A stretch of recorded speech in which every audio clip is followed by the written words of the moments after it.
বিড়ি সিগারেট বিক্রি করার উপার্জন হালাল নাকি হারাম? যেই জিনিস খাওয়া, পান করা, ব্যবহার করা হারাম, ওইটার কেনা বেচা করাও। ইসলামে যে জিনিসটা খাওয়া, পান করা, ব্যবহার করা নিষেধ, সেটার বেচা কেনা করাটাও। দোকানদার নিজে লম্বা দাড়িওয়ালা নামাজি মানুষ, হাজি সাহেব মানুষ, নিজে বিড়ি সিগারেট খায় না, নিজের 14 গোষ্ঠীও খায় না, কিন্তু বেচে, তাহলে তার উপার্জন হালাল হবে না। এখন প্রশ্ন হলো, একটা দোকানে অনেক আইটেম আছে, একটা নাজায়েজ বা গুনাহের আইটেম বেচার কারণে সবগুলো যে হারাম হয়ে যাবে তা না। এইটা বিক্রি করে যে লাভ করছে ওইটা নাজায়েজ হবে, বাকি যেগুলো হালাল আছে, চাল ডাল বিক্রি করছে সেগুলো হালাল হবে। অবশ্য চাল ডাল বিক্রি করলেই যে হালাল হবে এমন না, যদি দেশি মশারের সাথে ইন্ডিয়ান মশারে মিশায় বিক্রি করেন হালাল হবে না হারাম হবে? আইটেম হালাল হলেও 2 নম্বরই করার কারণে উপার্জনটা হারাম হয়ে যাবে। তো এই জন্য যারা মুদি দোকানদারি করেন তারা বলবেন, ভাই তাহলে বিড়ি সিগারেট ছাড়া তো দোকান চলে না, কি করব? এটাই তো আপনার চ্যালেঞ্জ। আল্লাহর জন্য আপনি স্যাক্রিফাইসটা কি করলেন? কিয়ামতের ময়দানে আল্লাহর কাছে জান্নাত চাইবেন কোন মুখে? এটাই তো স্যাক্রিফাইস। এই স্যাক্রিফাইসের বিনিময়ে তো জান্নাত আশা করবেন। আপনি আল্লাহর জন্য হারাম জিনিস বিক্রি করলেন না, দোকানে লেখা দিলেন, ভাই আমি এই যে আমাদের মুসলমানদের রক্ত চোষা যারা, তাদের জিনিস রাখি না, বিড়ি সিগারেট রাখি না, ধূমপান আইটেম রাখি না, এগুলো এই দোকানে বিক্রি করা হয় না, লেখা টাঙ্গায় দিচ্ছেন।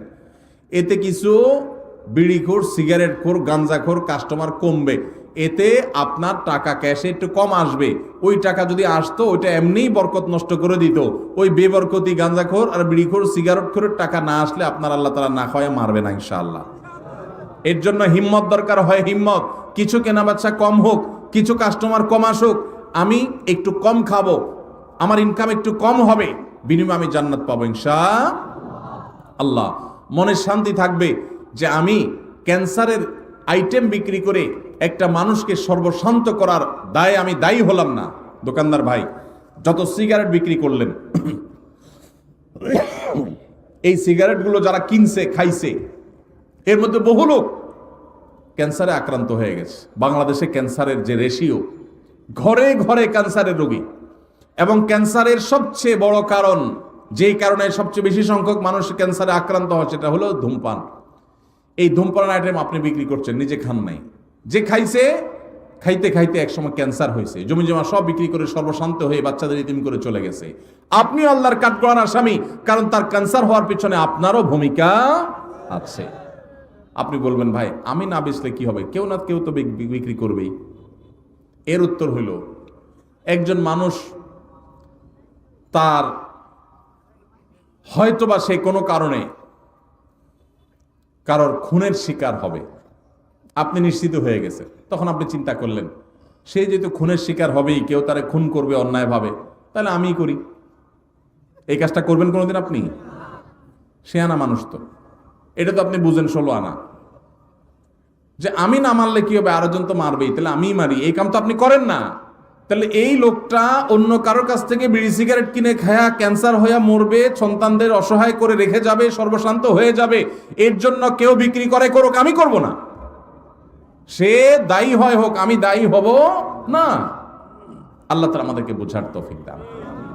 সৎ সাহস লাগে ভাই, ইমানের শক্তি লাগে, ইমানের শক্তি লাগে। হারাম ছাড়ার জন্য কি লাগে? ইমানের শক্তি লাগে।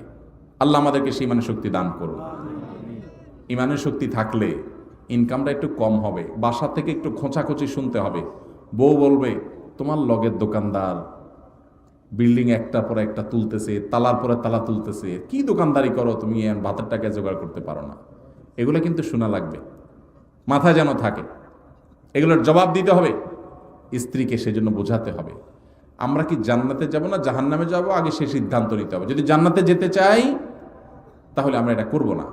আমি যে বিড়ি সিগারেট বিক্রি করে মানুষের মরার কারণ হব, ক্যান্সারের কারণ হব, জান্নাত তো পরে, দুনিয়াতেই তো আমার বিবেকে আমাকে বাধা দিবে যে একটা মানুষের ধ্বংসের জন্য আমি ভূমিকা রাখলাম।